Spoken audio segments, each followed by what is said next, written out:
On Body and Soul is a Hungarian film about two introverted people, Endre and Maria, who find out by pure chance that they share the exact same dream every single night. They meet as deer in a forest and do, well, basically deer stuff. They realize this during an investigation when a psychologist interrogates everybody at the slaughterhouse where they work, where Endre is the chief financial officer of the company, and Maria is the newly appointed quality inspector who has autistic behavior. Bewildered, puzzled, incredulous, and a bit frightened, they hesitantly attempt to accept this strange coincidence and search for the love they share as deer in their dreams, but that proves to be a little bit more difficult in real life. It eventually turns into quite a bumpy road, and it turns into a pretty much atypical but nonetheless excellent love story, one of the best I've ever seen. I usually really try avoiding creating expectations for myself when it comes to films, therefore I haven't seen any of the trailers for this, I haven't read anything online. The only thing I knew is that it won the Golden Bear at the Berlin Film Festival, and it's a Hungarian film, so that was more than enough to pique my interest, and it actually turned out to be a much funnier film than I was expecting. There were actually a couple of moments I couldn't stop myself from laughing, and it actually turned out to be a much more direct one, because like the first time the deer show up, it's in the very beginning of the film, I was expecting it to be some sort of metaphor, but it really isn't, like not in the slightest. I mean, these characters are literally sharing the exact same dream, and therefore I was expecting like for some sort of explanation for all of it, like maybe the world as it is presented in the film is some sort of heightened reality in which it is possible and accepted that people can actually share the exact same dreams, but nope, it's just this strange little anomaly that even our characters can't believe it is happening, and the most surprising thing about it is that it never feels too far-fetched. The director of the film did state quite clearly that she really didn't want to create any concrete metaphors at all. Rather, she wanted to communicate a strong feeling, strong emotions, a strong state of mind, that she basically really wanted to tell this simple love story between two characters who share the same dream. That she viewed her protagonists as simple people like all of us, with their very special treasures hidden deep inside. And judging by that description alone, you really wouldn't think that this is something all that out of the ordinary when it comes to romantic films. Nevertheless, there is something about this film that sets it apart. There is a catch to it. I mean, what happens basically in your typical romantic movie? The relationship starts out promising, but it is revealed that one of the two is either hiding something or ashamed of admitting something. The other half eventually finds out, gets angry, there is a breakup, and then an eventual makeup. So it's the type of structure that, intensifies to a certain point, then gets cut off, and then eventually they get back to the same point. While the DNA of that very typical structure is featured slightly in this film as well, it functions much more as a complete build-up. It functions much more as something that intensifies from start to finish. And the relationship actually starts out terribly. I mean, in the beginning, these two don't even really seem to want to have anything to do with each other in the slightest,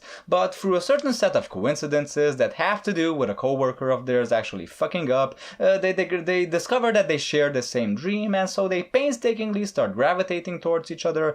And the interesting thing is that nobody really seems to be hiding anything, nobody really seems to be ashamed of admitting anything, quite the contrary. I mean, they spill the beans in a way that's very quick, very direct, very blunt even. That's their personalities. These are very introverted people, so they don't talk a lot, but when they do, they say a lot. I mean, they choose their words very carefully, they mean every single thing they say, and there's no bullshitting around. Endre is the sort of middle-aged man who really seems to have accepted most aspects about his life. He seems to be a very analytical and logical person, with a very if life gives you lemons, make lemonade sort of mentality. He even states that he considers himself to have stepped out of the game, that there were women in his life, but it hasn't really worked out, and now he is at the point where he really doesn't want to waste time, and he really doesn't want to be made a fool of. Maria is young, direct, very precise, attentive to a T, which are all qualities that really do suit her job as a quality inspector, but on the other hand, she does manage to take it too far a couple of times. Like in the beginning of the film, when she first arrives, she deems some meat at the slaughterhouse to be either inadequate or subpar or of lesser quality,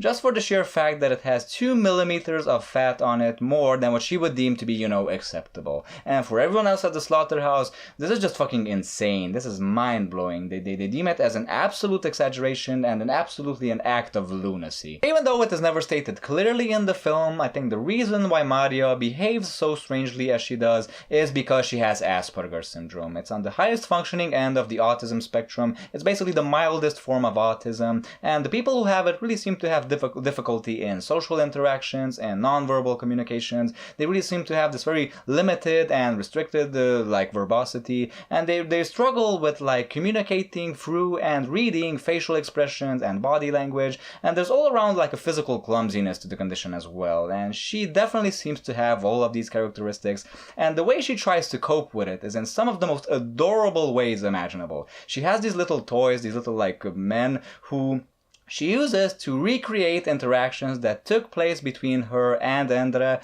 or she creates and imagines interactions that will take place in the future. And I think it's something we all do. I definitely do it, especially when I like someone. I think when we like someone, we try to like make these screenplays up in our heads. We like to imagine how an interaction is going to go down. Obviously, it never goes down the way we plan it. Maria also keeps seeing this sort of child therapist who we assume she has been seeing ever since she was a kid and continues to see as a grown-up, and the doctor, I mean the poor guy, really does try to help her as best he can, but you know, already her problems which have to do with her love life is kind of out of his area of expertise, and those scenes are very funny. I really like how the film is really not explicit. It lets you like fill in the blanks every now and then, you know, just as Endre, the male character, fills in the blanks for himself as well. And this eventually leads to another very funny part in which he asks for her phone number, and she states very clearly that, hey, I don't have a phone number because I don't have a phone. And he just takes this as an insult and just walks away, completely unable to believe that it is possible in this day and age for anyone to not have a cell phone.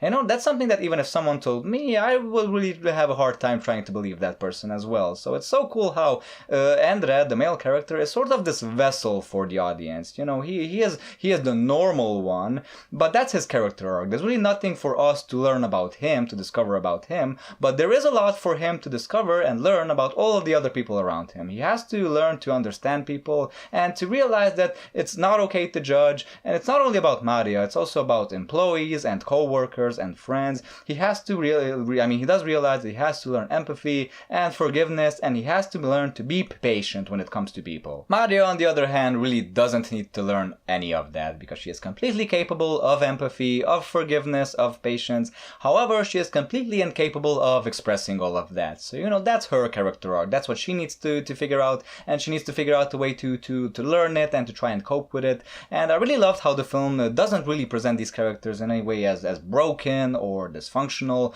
or being in any way a major disadvantage when compared to all of the rest of society. No, quite the contrary. They're just very simple people with their own very like special little quirks and peculiarities that really do make them feel very three-dimensional, very endearing, as a bunch of characters who really just misunderstand each other but figure out that there is a way to try to understand each other, and they do try to make things work. And I thought it was absolutely amazing. And the last thing I want to discuss is why the hell deer? The burning question on my mind, and probably not only mine. And you know, after watching some interviews with the director, I think it pretty much all makes sense, because you know, the film is really very much about duality. It's about body, soul, inside, outside, dream, reality. And when you really take into the consideration that our characters are working in a slaughterhouse but are having dreams about being deers, it pretty much all makes sense, because it shows the way we treat and mistreat certain animals, like how cattle, you know, are kept in these very dark places. They have this very miserable life, and then eventually they are slaughtered and we eat them,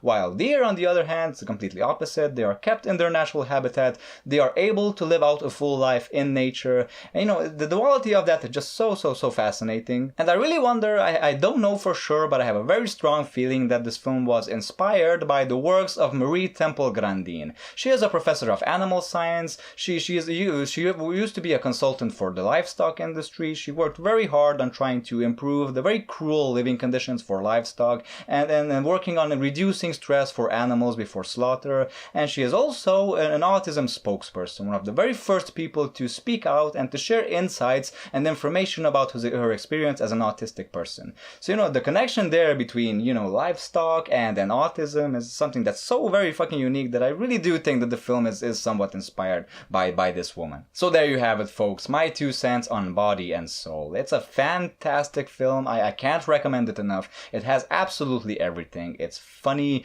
it's profound, it's emotional, it's unpretentious, but it's also very artsy. And wow, be cautious about it. It can also get quite dark and quite shocking during certain moments. I mean, if you have a weak stomach when seeing, you know, livestock getting slaughtered, yeah, there are certain moments in the film where it's not all that incredibly explicit, but still you do see certain things. So if you have a weak stomach watching certain things like that, then be cautious. Also, there is another moment in the film I can't spoil for you, but it might prove to be quite upsetting for certain people. You know, just today a friend of mine told me that last week during one of the 2 showings of the film here in my town, during that certain moment a woman came out of the cinema and fainted in the lobby. That's how much that certain scene upset her. So yeah, be careful, but I highly recommend it. It's probably one of the best films I will watch this year for certain. And thanks for watching my review, folks. If you enjoyed it, don't forget to like, comment and subscribe so I can see you later with other reviews. And until then, folks, as always, stay cool, stay awesome, and goodbye.